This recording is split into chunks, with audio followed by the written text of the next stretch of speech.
Halo semuanya, perkenalkan nama saya Muhammad Alparji Suparna. Di sini saya akan membawakan cerita yang berjudul Asal-usul padi di masyarakat Modang. Konon dahulu kala di hulu Sungai Kejen di mana orang-orang Dayak Modang berasal, seorang kepala suku Modang bermimpi untuk mendapatkan benih padi yang baik. Harus mengorbankan darah gadis kemudian dicampur dengan benih-benih padi agar memiliki jiwa dan roh. Mimpi itu diberikan oleh Dewa Duing Tabung Langit, penguasa alam yang bertugas untuk memberi petunjuk bagi manusia di saat bumi menghadapi masalah. Dewa ini juga menerima perintah dari Tuhan pencipta alam. Mereka memerintahkan manusia untuk membuat upacara buang sial yang kemudian dikenal dengan tradisi Modang sebagai Penhoa. Upacara ini dimaksud juga sebagai bersih diri dan kampung dari ancaman kutukan dari dewa-dewi yang bisa mengancam kehidupan warga.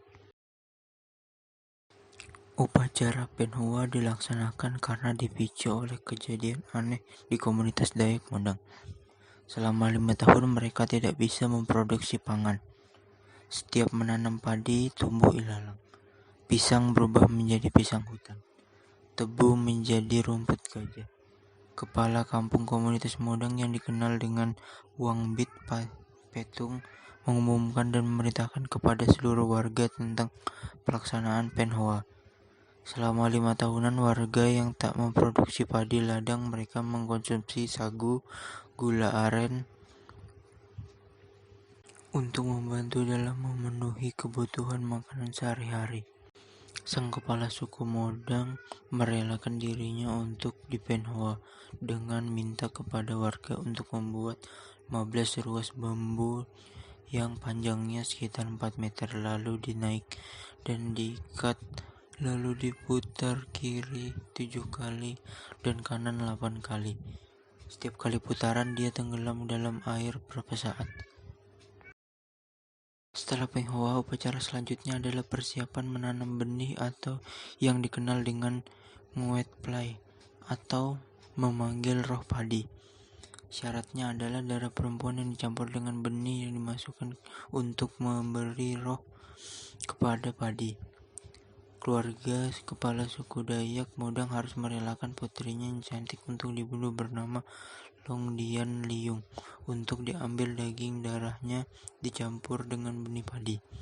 Upacara ini dilaksanakan untuk meminta restu kepada Dewi Padi yang dikenal dengan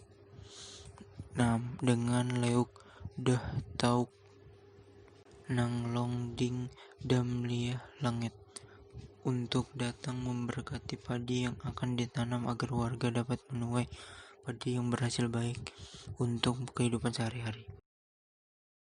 Di saat upacara ini masih berlangsung, ketika penari Wan dan Hudok dalam kurung topeng mengikat roh padi dari kayangan di 4 penjuru angin untuk hadir di tempat upacara agar mereka dipastikan tidak rusak lagi.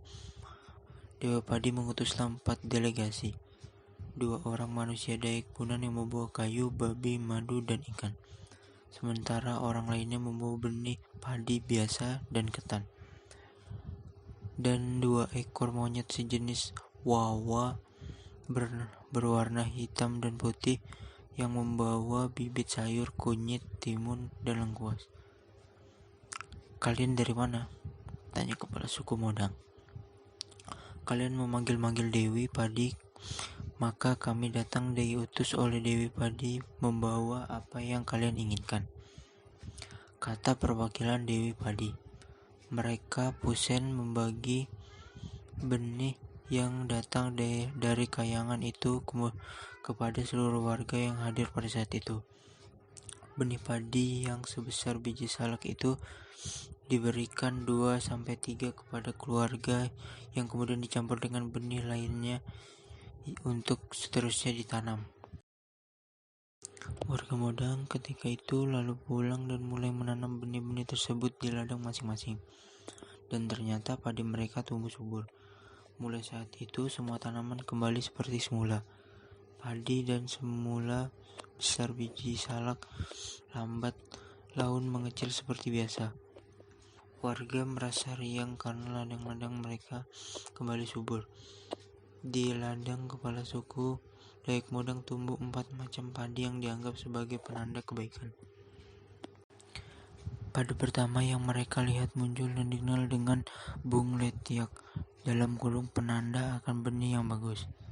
Benih yang kedua muncul Hue Guak Gai (tangkai buah rotan). Benih ini sebagai penanda kualitas hidup yang meningkat.